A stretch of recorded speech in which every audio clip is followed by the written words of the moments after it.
7th class. 7th class, today we are going to study the speaking and listening from page number 8.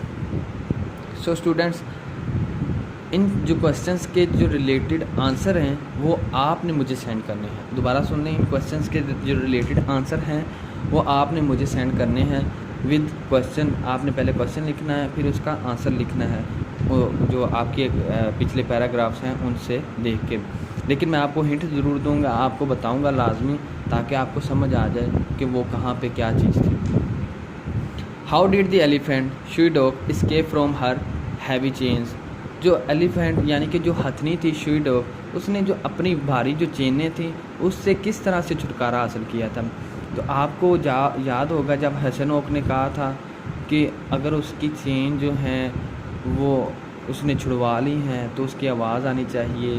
तो फिर उसने क्या कहा था कि फिर ये किसका काम हो सकता है. ये वाला वो पैराग्राफ है, आपने इसको पढ़ना है और फिर इसका आंसर लिखना है.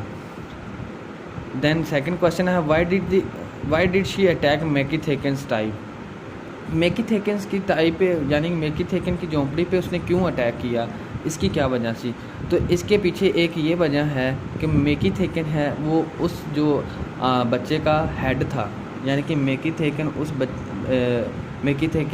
उसके पास मैकी थेकेन के पास वो लड़का काम करता था जिसकी डेथ हुई थी या फिर जो मरा था. तो आपको पता चल जाना चाहिए कि उसने फिर मैकी थेकेन की जो झोंपड़ी पे क्यों अटैक किया. लेकिन फिर भी आपको समझ ना आए, आपने पूछना है. Who had made the human footprint. जो इंसानी फुटप्रिंट है, इंसानी पैरों के निशान हैं, वो किसने बनाए थे. तो सबसे पहले मैंने आपसे क्या कहा था, ये फिक्शन स्टोरी है जिसमें हम खुद से चीज़ों को तसव्वुर कर लेते हैं. तो इसको अगर आप रिलेट करें क्वेश्चन नंबर 1 से, तो आपको पता चलेगा कि ये फुटप्रिंट कैसे बने, यानी कि वहाँ पे कौन था और जिसकी वजह से उसके फुटप्रिंट बने. Why is the story called revenge. ये जो स्टोरी है ये बदले की स्टोरी क्यों कही जा रही है.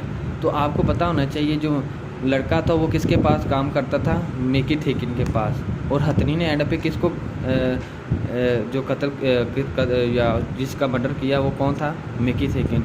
यानी कि मैकी थेकेन के कहने पर वो उधर गया था जंगल में, लेकिन वहाँ पे वो मर गया. तो हथनी ने मैकी थेकेन से बदला लिया ताकि वो उसे मार दे, क्योंकि उसके ऑर्डर पर वो वहाँ पे गया था.